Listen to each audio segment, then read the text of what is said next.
1 तारखेचा मोर्चा म्हणजे कोर्कट खेळ चाललेला आहे.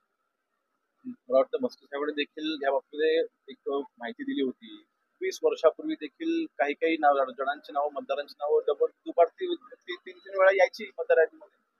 परंतु विषय असा आहे, मतदानाच्या वेळेस मतदान केंद्रावरती प्रत्येक पक्षाचा प्रतिनिधी बसलेला असतो आणि आता बीएलओ सोबत प्रत्येक पक्षाचा बीएलए हा प्रत्येक यादीवरती नेमलेला असतो.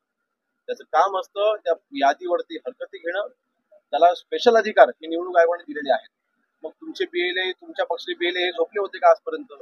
निवडणूक हरल्यानंतर तुम्ही फक्त कारण पुढे आणताय.